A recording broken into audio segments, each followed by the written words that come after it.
Hey guys, high fives? High fives. I think we need some high fives all the way around the room because Broncos are on a 5-game winning streak. I don't know how we got here, but we're here, and it's real, guys. I mean, this is insane. Yeah, we can say all the cliche things like, would you have ever thought at 1-5, yada yada, but I'm ready to put all of that behind us. I'm ready to forget 1-5. It never happened, guys. The season starts after Thanksgiving, and the Broncos are 6-5. Let's roll. Hot damn, we're going to be playing some meaningful football in December. I'm trying to remember the last time there was a game that we're all like, yay, this game matters. No, at this point, every game matters, and I'm looking forward to watching every minute of it. Exactly. Hey, I'm glad everyone's tuned in. Stick around, put your comments and questions in the chat there. We're excited to hear from you all. We have a lot of stuff to break down. The Broncos' huge win against the Browns, and then we got a tough opponent starting a 3-game road stretch this next week against the Texans. So we got a lot to talk about. Grab that drink, sit back, relax, and welcome to Bourbon, Broncos and No B.S.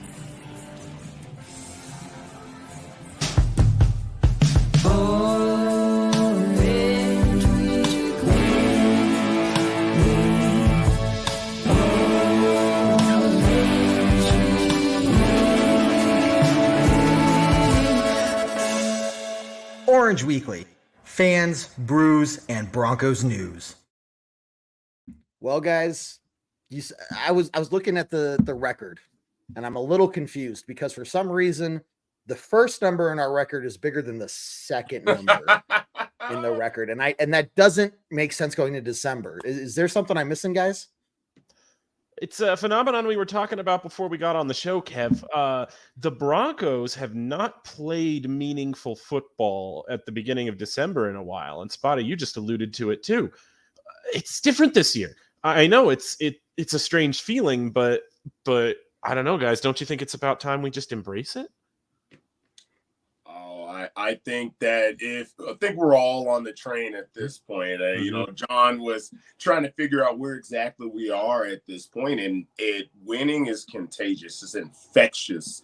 If you're still have any doubts, and if you're still, that's not a fan. A true fan is sitting back there saying, "We got 5 games under our belt.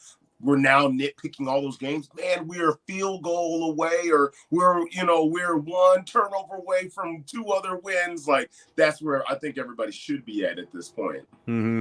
Yeah. There's no reason not to believe in this team. You know, I think I was talking to John about last night on the post-game podcast. There isn't a player, there isn't a coach, an assistant, a water boy, the field technician guys that are not fully bought into everything this team is doing. And that is, it's not just for the sake of morale, but these guys are now waking up and hungry to go to work every single day. You know, it's not Garrett Bowles there sitting after 1-5 going, all I've done here is lose. And I've got to drag my ass out of bed in the morning again and go just keep grinding, right? They're finally seeing all of this effort, the years of just going through the crap and getting beat up by the media and fans and the booze and, all this stuff. They're finally seeing it pay off. And they're not just saying, cool, we won 5 games. And, the quote I think from Russell Wilson was, not word for word, obviously paraphrasing, but, every game is important from here on out. Every game is critically important from here on out, but it's vital that the focus be on this next game. And so that's right there. Like they're in it, like they're focused. They know what to look for. And that's what's, the driving factor. It's not like we beat 5 crappy teams in a row. It's not like, a couple years ago where we went 3-0, 4-0 to start the season, but it was all against the worst teams in the league.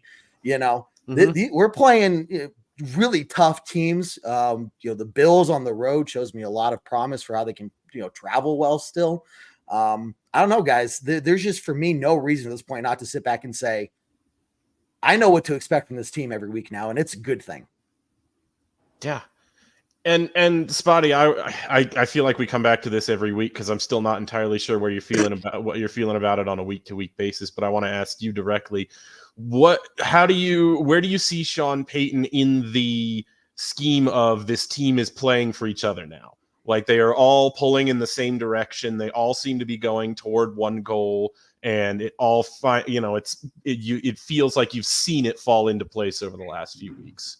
Well, I mean, one of the nice things about it is because we know Sean, there was some very points of contention early this year between Sean and Russell and all this, enough that all, the media kind of was writing about it. And I'm thinking maybe even the team was realizing a little bit too, because we haven't seen those. I don't think Sean Payton's been directly calling out people anymore. And maybe that's the effect of winning has. I mean, I'll be honest, the winning ugly for most of these games, and doing just enough to win, that has to come down to the coaching staff. And like, I fully understand there's those things that we may not be able to quantify when it comes to numbers. I mean, Russ is 13-19 for 160 yards or something like that. That's not what we want to see, but if that's what's part of his plan, and it's hard to see, it's not like he wrote it down somewhere that Russell Wilson's not going to throw for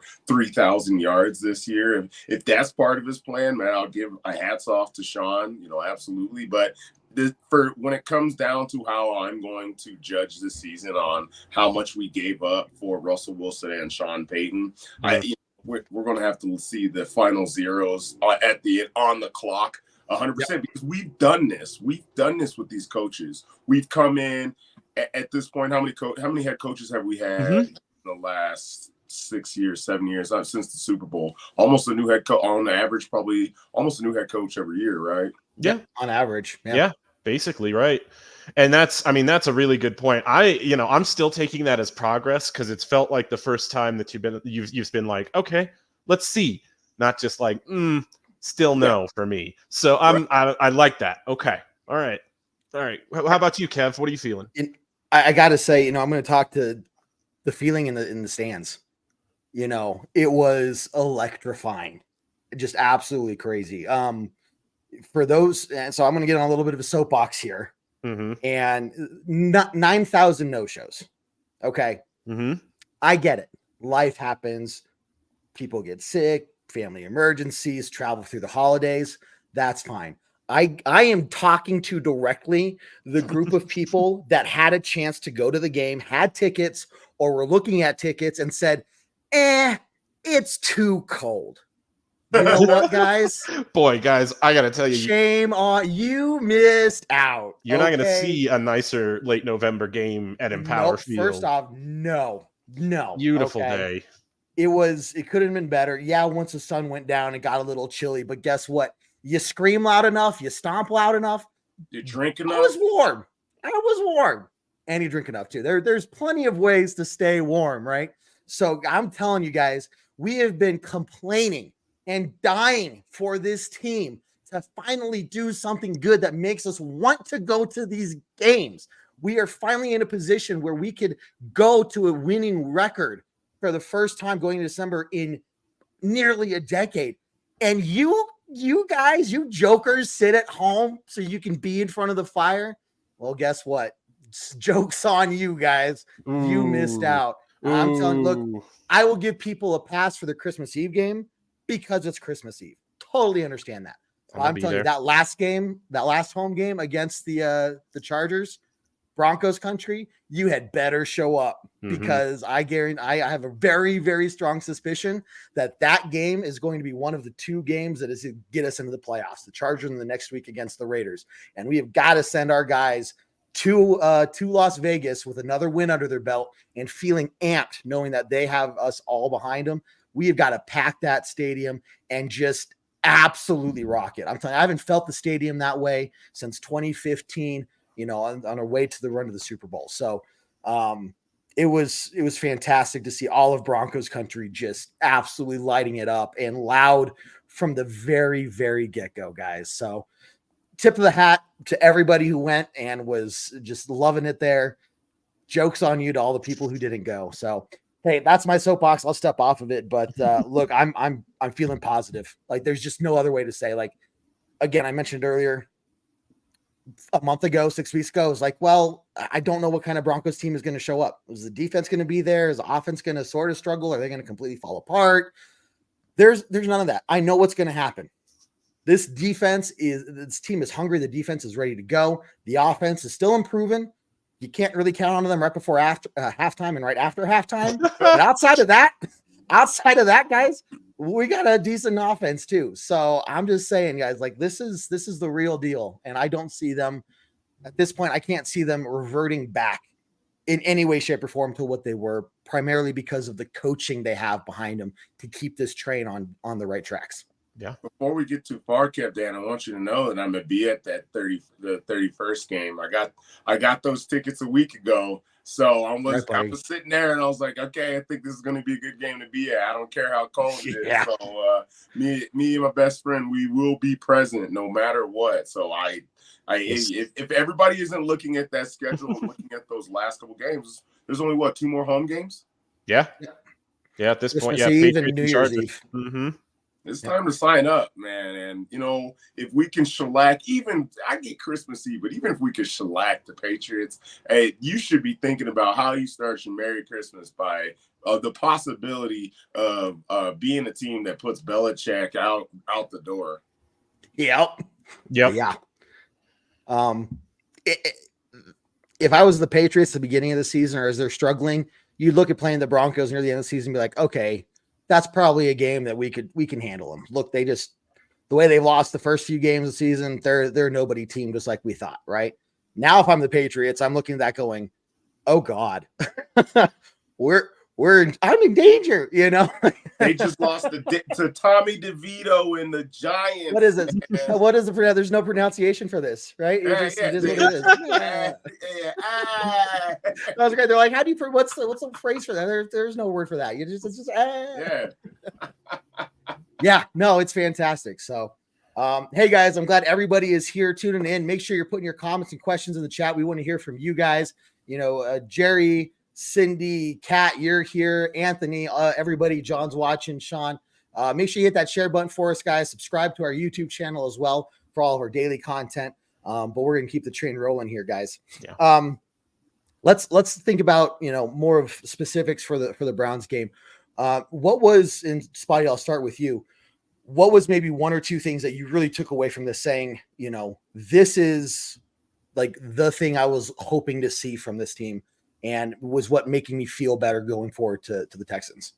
Well, first off, we started off by scoring touchdowns. We started off by scoring touchdowns. Hey, we didn't just go down to some of these drives and put some field goals up. It was 14-0. Mm-hmm. I'm like sitting back. I'm sitting there. I'm taking shots of Rumplements at the bar because, celebratory shots. And I'm like, man, I'm not going to make it through the day if we can pattern. Now, it slowed down a little bit, granted. And y'all know I had scuttled off to another bar so I can go to the Nuggets game. The other thing that I was really surprised at was we've been talking over these weeks, and the pundits and the analysts and the talking heads have been talking about how almost unsustainable the amount of turnovers the Broncos have gotten over this winning streak has. And I was worried in this particular game that it was going to come down to a slugfest between our defense and their defense, who was going to give way first. The Broncos, again, came out with 3 turnovers, and that was almost all on fumbles. We forced even 2 more fumbles besides the ones that we got. They just happened to recover. They're going after the ball. The Broncos defense, they're seeing that pigskin, and they're going after it on like a turkey leg on Thanksgiving, man. So I'm really excited to see that continue. I hope that we haven't blown our load on when it comes to total turnovers, if you will, and that we can continue to get some, because I believe, even looking at the schedule going forward, getting a couple more, getting a few turnovers in each of these games is going to be the difference maker. We've seen that the Texans will give up the ball. I mean, CJ's got a 3-interception game this year. We've seen the Lions, they are very heavy in turnovers in the last couple of games that they played. The Chargers are going to charge. I don't have to say much about that. And then we've already kind of talked about the Patriots. So if we can even keep this trend, even on just a slight number, if we can keep going after that football, man, we were talking a couple weeks ago is that this defense is sustainable. And at this point, I think they've kind of put their mark on the league and said, we're here. Yeah. Really quickly to talk to that, it's a very valid concern. And I know Sean Payton talked to it a couple weeks ago.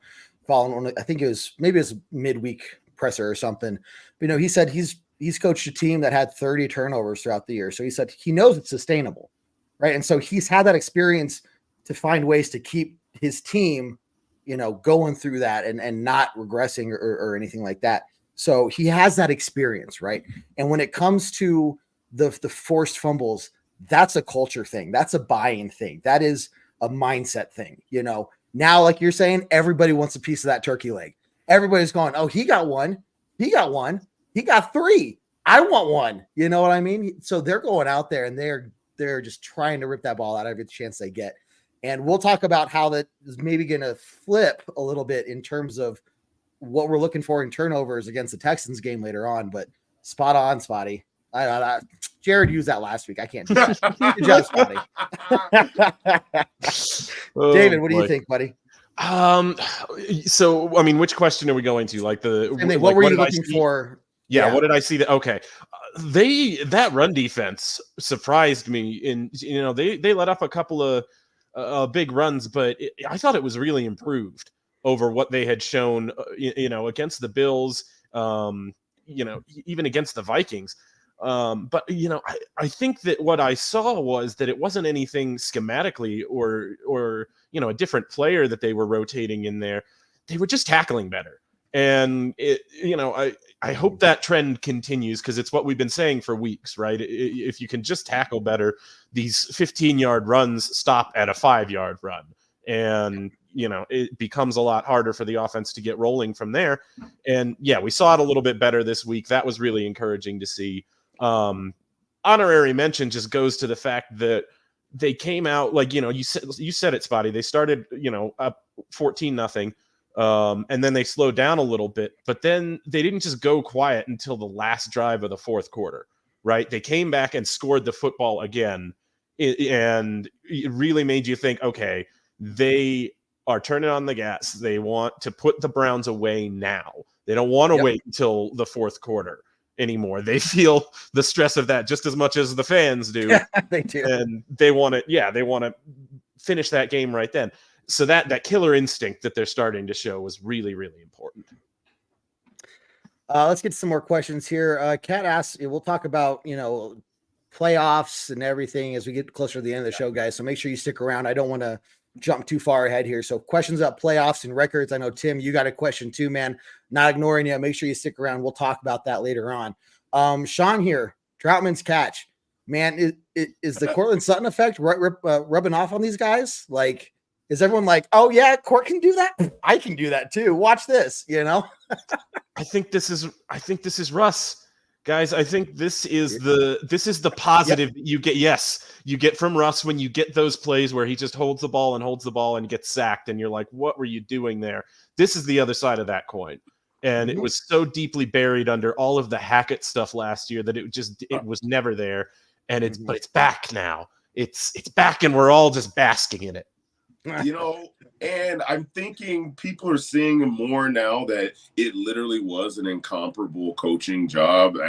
We're looking at the Jets' offense that's historically terrible currently, run by our good old Hackett out there. So we're seeing that what a coach who has a scheme, who isn't just flying by the seat of his pants, can do out there right now.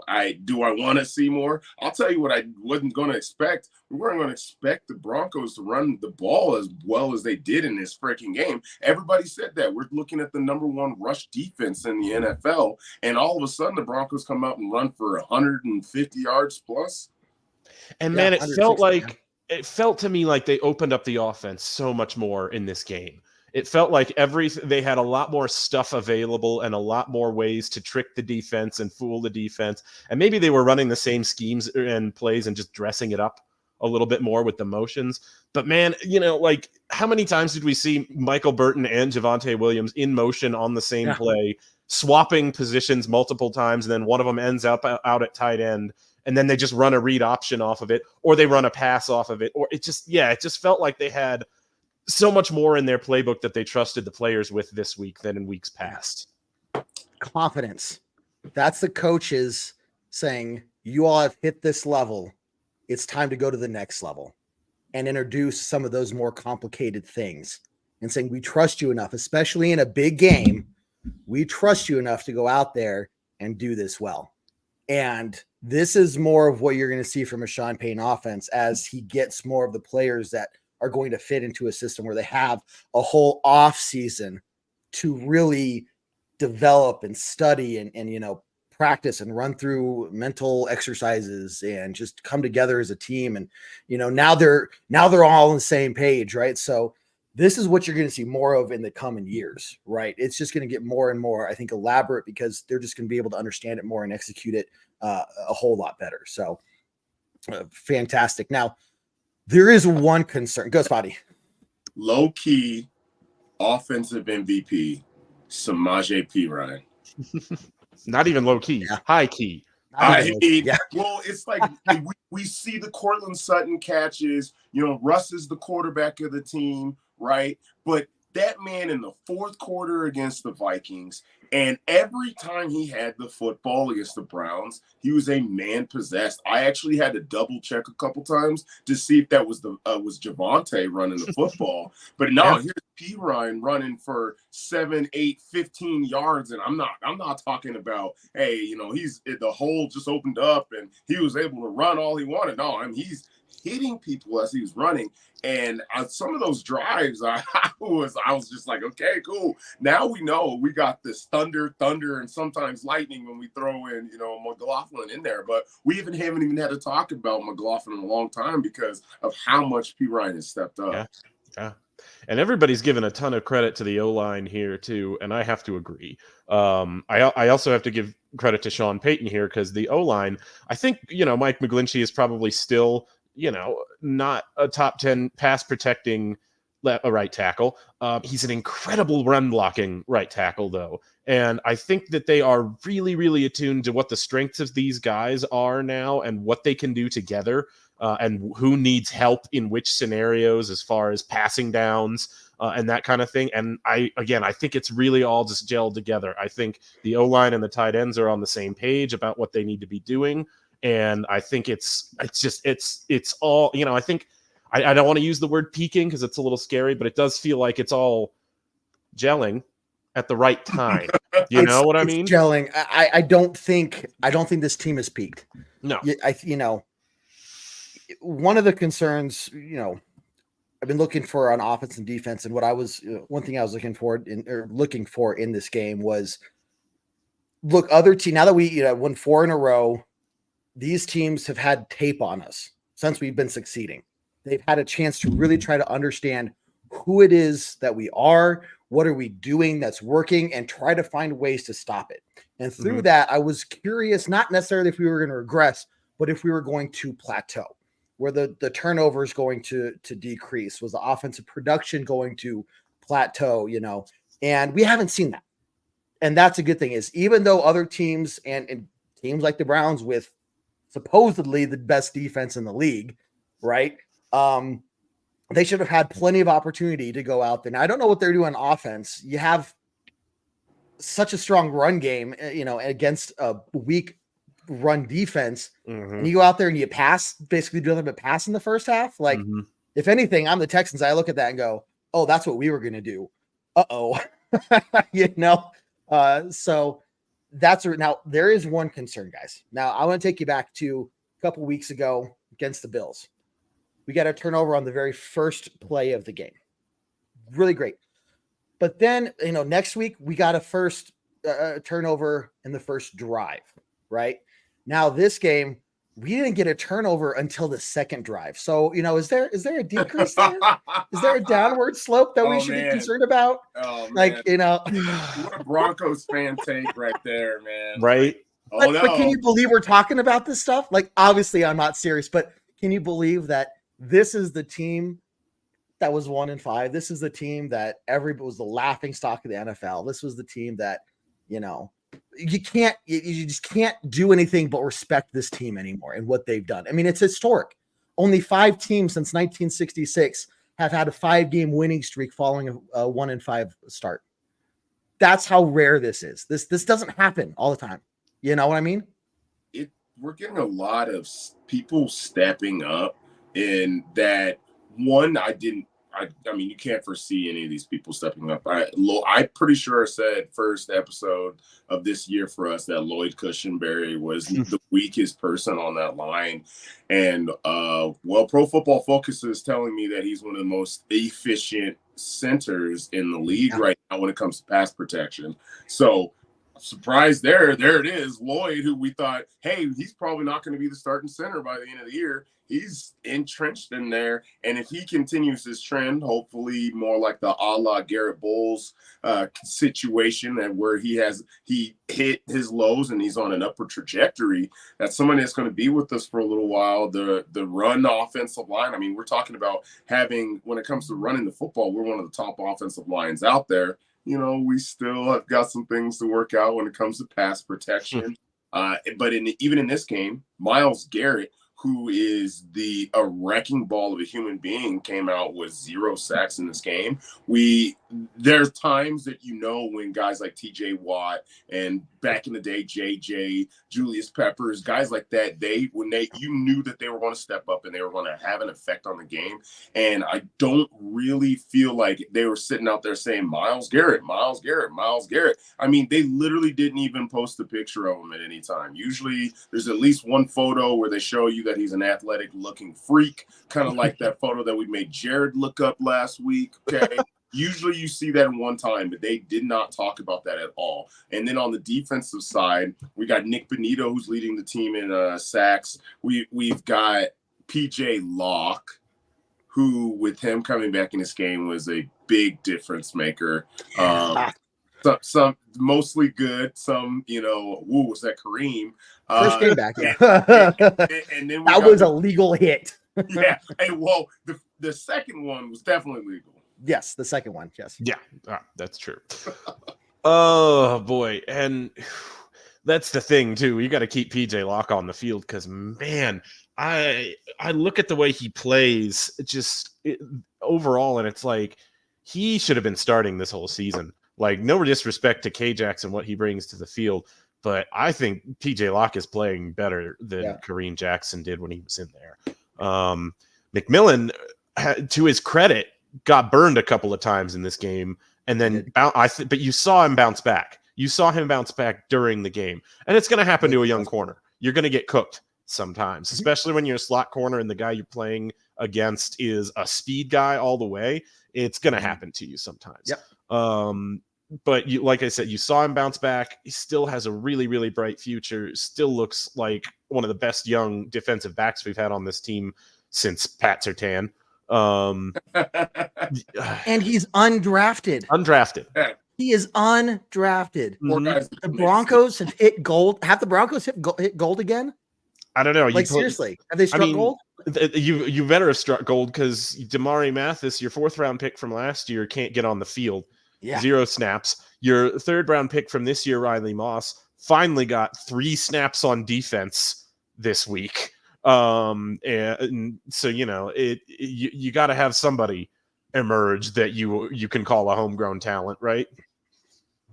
Yeah, for sure. Sean, right here, both their ceilings of development are high, and this is where you're looking at not just the veterans that are stepping up, it's the young guys as well. It's the rookies, it's the second-year players that are contributing in big ways.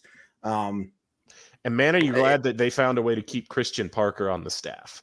Like, that seemed like it was kind of a weird arrangement, a weird arranged marriage with him and Vance Joseph at first. But man, having those young guys emerge, such a well-respected guy, and you managed to keep him around for another year. I think that's been crucial. So one of the things that we've talked about this year, and obviously we've moved away about talking about firing Vance Joseph. I'm pretty sure I think at this point Vance Joseph is the defensive coordinator for the Broncos next year as well, if that's what he chooses to do. But what we haven't talked about is George Payton. Yeah. I mean, he was on the hot seat. We were looking at, man, you traded for Russ. We were talking about how are we going to get rid of Russ in a year or two without demolishing our cap? We're going to need a new defensive coordinator because Vance Joseph is just a joker of a defensive coordinator. We're going to have to start with a new quarterback. It's going to take us a couple of years to rebuild. And now we're like, no, this guy is adjusted. He's turned things around. And I owe him an apology too, because I even said, like, after that game, I was like, this guy is done, So I owe him just as big apology as anyone else. Like, dude, you turn it around. And I just don't think we can overstate the importance of the leadership that Sean Payton has finally brought into the stadium. We said we finally have adults running the show, and this is what it looks like when adults are running the show. And sorry, Hackett, it's true. And mostly it's Peyton's picks that, I mean, remember, we sat there, a lot of people said, hey, the Broncos should have drafted Justin Fields and said they went Pat Surtain. Now that there are people talking about the Bears should draft a new quarterback this year. So forget Justin Fields thing. We've got a lot of these players and later round draft picks like the Baron Brownings, the Jonathan Coopers, bringing in Alex Singleton. There's a lot of small moves that are low key. Like, Peyton's looking out there for these players that are out there and they're kind of fitting into the system. So now I'm sitting back and I'm like, okay, it's almost impossible to hit on every draft pick. For some reason, the Steelers and the Ravens and the teams like that, they somehow hit on so much so often. I don't understand how they do it. But at this point, I'm looking at it and it's all these young guys that he helped to bring in. And, especially if he goes after Danielle Hunter in free agency, nudge, wink, wink, nudge, nudge, hopefully. I think Peyton might have to stay too. Yeah.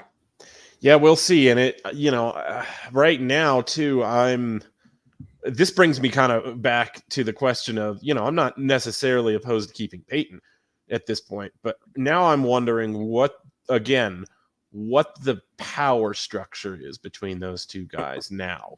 Sean Payton, obviously, historically, has been a coach with a lot of power over personnel, right? And so now, and the free agents they brought in this year, Zach Allen, Samaje Perine, those were Sean Payton guys. Those were not George Payton guys. I think Zach Allen's a VJ guy. Zach Allen is definitely a VJ guy. But that, and we kind of question these, especially, with Mike McGlinchey being a Sean Payton guy and not looking terrific to start the year. We questioned these moves with Zach Allen not starting the year that well. Now they look a little bit better. Now it looks like everybody's kind of hitting their stride. And so the question now becomes, all right, well, how much influence is Sean Payton going to exert over the draft as well? I think George Payton is probably, as a background as a scout, you probably don't take away all power from him in that regard, but is the final say with the head coach now? I don't know. I'd be really interested to find out, and I'm sure that information's not going to become public, but. No, but I think at this point, the way things are going, again, without knowing what's being talked about behind closed doors, I would want Sean Payton to take the reins, at least for the majority of the say, or have final say in everything. And if George Payton can come to terms with that and say, cool, this is my new role within this team, I'll help scouting, I'll help give my inputs, but I'm going to recognize that the head coach is going to have final say over me, that's kind of his choice on if he wants to stay or go, or if he wants to find another team that's going to allow him to have more control, or if he wants to stay a part of this winning organization. I mean, if he wants to go, fine, we'll find somebody and just be like, dude, you're placeholder, we'll take your inputs, but this is a Sean Payton show. I'm okay with that. But to me, the question is, what could we fire them for? What could we fire Vance Joseph for? Miami game? Okay, that's way in the history. What could we fire George Payton for? Historic turnaround, there's no solid ground to fire anyone. So if anyone leaves, it's going to be of their own accord. Just saying, like, hey, I see where the direction of the team, I see where my future and place with this team is going to be, and that's just not what I want to do. Okay, fine. All the power to you. Good luck with everything down the road. We'll see you around. Mm-hmm. But I think that's just where we need to go, and that's a great place to be at. because again, then we can bring in people that want to be here. Okay. Plus with the $200 million or whatever that they're dumping into the training facility. I mean, this is going to become a destination town again. And what I want to ask you guys next before we go to the Texans game, kind of more of a, maybe what to expect during this offseason.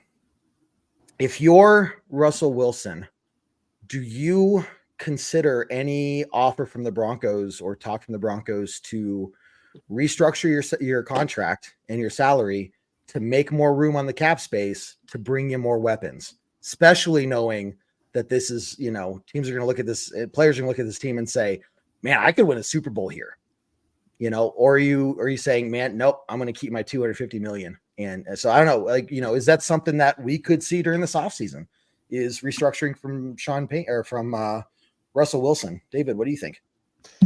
Maybe, because the way it's shaping up now, even if the Broncos don't make the playoffs, it does look like, unless they fall off a cliff spectacularly, right?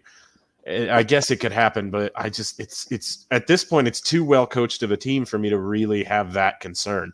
So going into next year, even if they don't make the playoffs this year, I think you're looking at a staff and a roster that looks at themselves and says, we were really close. We are not that many pieces away on this roster. We have the group of guys I think we really want. And with another year off season of these coaches, this team is ready to go out next year and compete for playoff wins and more. So, on the one hand, I can see them maybe approaching Russ with a plan of saying like, yeah, we want to restructure you because we have this very specific guy that we want to pursue. And we think that if we add that one piece here, we can get everybody else back and on the same page and doing what we were doing last year and take that next extra step. But that to me is the scenario, I think. And Spotty, I'll let you kind of talk to this comment here. That's exactly what I talk about. And that comment is actually the reason why he should take a pay cut. Okay. We know how Tom Brady and Aaron Rodgers have been at the twilights of their careers, right? Yes, they have the ability to take home all of the monies. They have the ability to do that, but they know that to continue, you have your choice. Do you get your money, or do you take Super Bowl wins? Do you cement your legacy? There's a lot of people that are still talking about Russell Wilson. They're saying, well, he's on the brink of being a Hall of Fame quarterback. Well, how do you get past that? How did Eli do that? How did Peyton do that, right? It was winning Super Bowls, winning championships near the end of their career. And we have seen in this NFL that as soon as that quarterback takes that huge contract, it holds up at the whole entire team. And I said it, and I don't know how long ago, it was when Aaron Rodgers got his first really, really big contract. And I told all my friends, I was like, I don't believe Aaron Rodgers is going to win another Super Bowl. And that's because they can't pay anybody else. Then they couldn't, exactly. They were barely keeping Devontae Adams on the payroll. Then there's a steep fall off. Look at the Kansas City Chiefs this year, right? Even now, Mahomes is not even one of the highest paid quarterbacks anymore, but they've got money out so many other places right now. Okay, Chris Jones, they may not be able to keep Chris Jones next year. They're Travis Kelce, and they're like, okay, how do we keep the best tight end in the football league? I don't understand how the 49ers are only been able to keep this defense, to keep these weapons on offense, because they are paying system quarterbacks, maybe not system quarterbacks, we'll see after from Brock Purdy. I don't even want to get into that, but they're paying him in peanuts. They are literally paying that man in peanuts. He got a parking fine that was his whole week's salary. Okay, so I think it's a good idea for Russ. I also think as a show towards the team, it's a good idea. Now that's my fan answer, right? Now, as somebody who's thinking logically, he doesn't really have much of a reason to do so. And it's nice for the Broncos because our money is in the right places. We're not currently paying a premier pass rusher. We're not currently paying one of the top cornerbacks in the league, and so all of our money currently is in quarterback, offensive line, and wide receivers. Even though most of them aren't doing what we would hope that they would do, but at this point, the way that the cap is shaping up, we should still be able to reach out for a premier pass rusher next year. And that could change everything, even without Russell being taking a pay cut or restructuring. Mm-hmm. Right. Mm-hmm. And the good thing is, we have the richest owners in the league, so there's some money, and there's things to do where he could still make as much money, but, tie it into where they call performance-based, what's the word? Yeah, performance-based, bonuses and stuff. Hey, have another, year like he's having right now, where he's 20-4, third in the league, in terms of that, some of the QB just stats.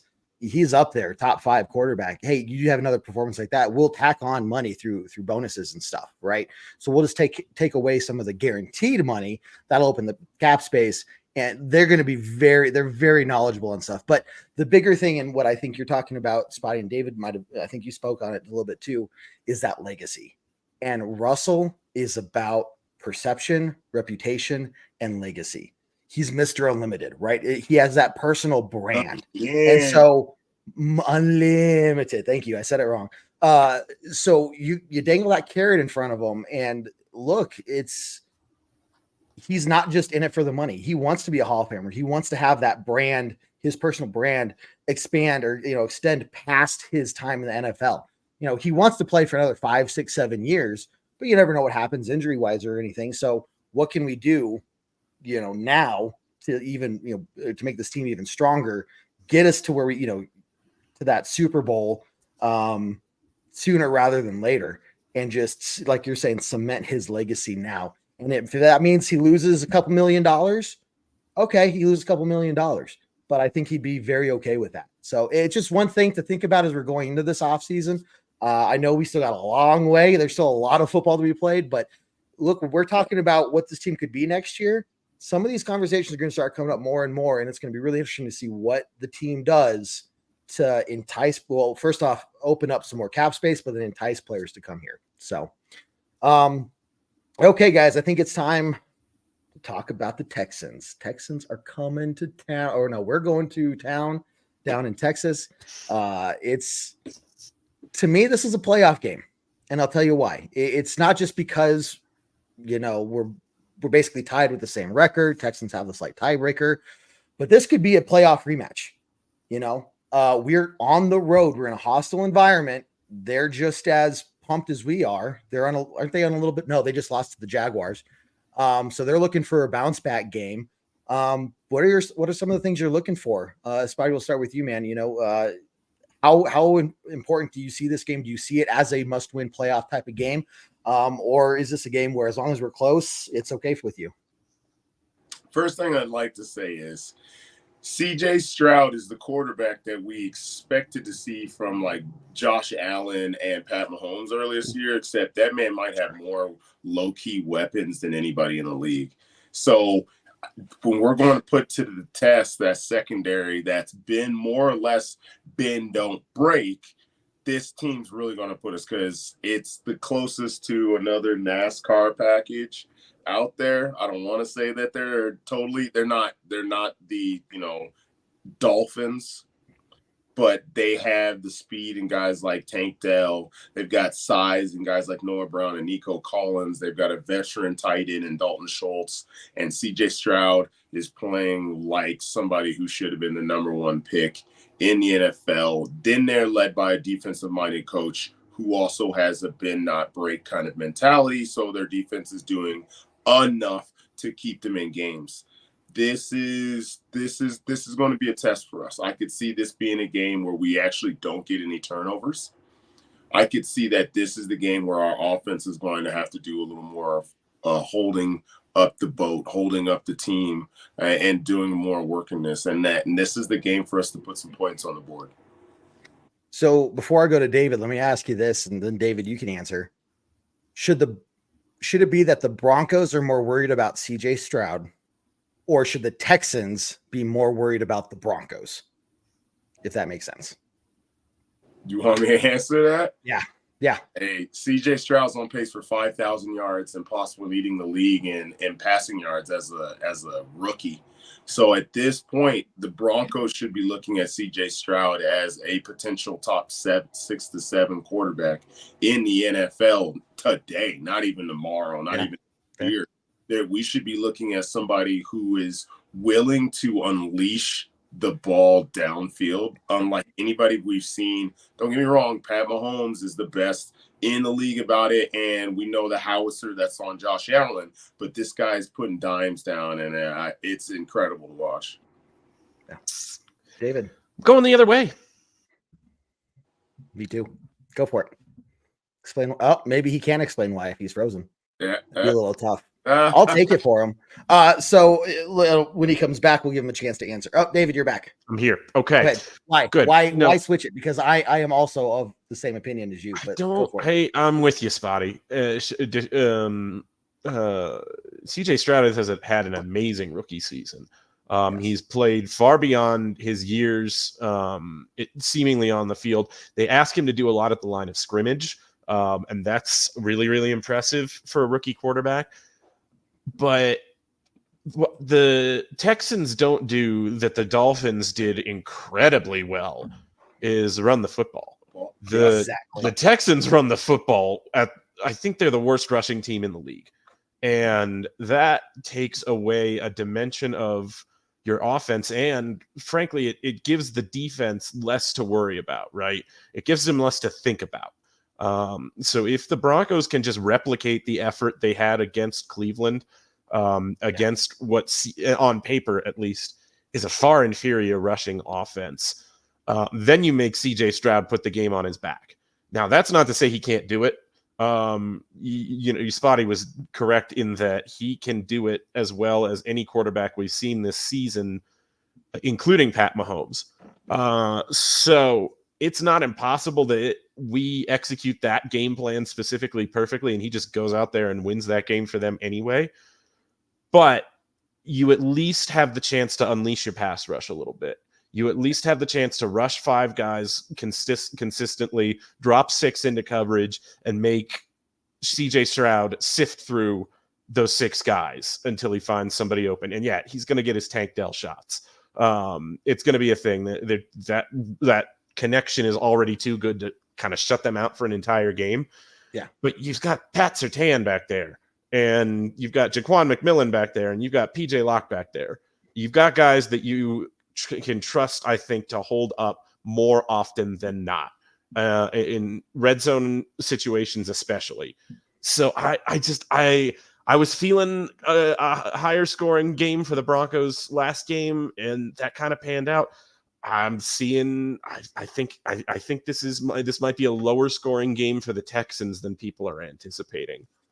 Yeah, I think you're going to see a lot of bend but don't break. I'm respecting CJ Stroud and the things he's done this year. If they had even a decent run game, I'd be a lot more concerned, because then they could, not rely on that, but really use that against our defense has struggled against the run, right? But because they don't have that, what you're saying is, putting the game on CJ Stroud's back. It's what the Browns try to do. They try to go out there and that doesn't make sense when they had such a strong running game. But it's what I said at the beginning of the show. This is what the Browns did, is essentially what the Texans are going to want to do. They're going to want to go out there and throw the ball. They're not going to want to run the ball. They want to find that success through the air early on. Our defense ain't going to let that happen. Okay. And I'll tell you another thing that I think is probably the biggest deal breaker for the Texans here is, even though they're feeling good about themselves, they haven't gone through the same crap. Their core players haven't gone through the same crap for 4, 5, 6 years that the Broncos have. Okay. The Broncos are finally seeing the years of crap they've gone through finally pay off.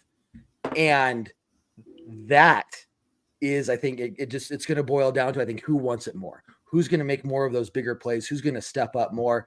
And I think if you're talking about CJ Stroud versus the Broncos, 9 times out of 10, Broncos should win that game. You know, now if we have 0 turnovers, like you're saying, Spotty, that's gonna be tough, right? But if we can keep it close and go into the end of the game, any team playing us should know that unless it's a 2-possession game in your favor with, you know, more than, or, you know, less than 4 minutes on that game clock, you should be worried that the Broncos are going to come down and get it done, both on offense and defense, right? So that's why I'm looking at this game saying all the respect to what the Texans have done this year.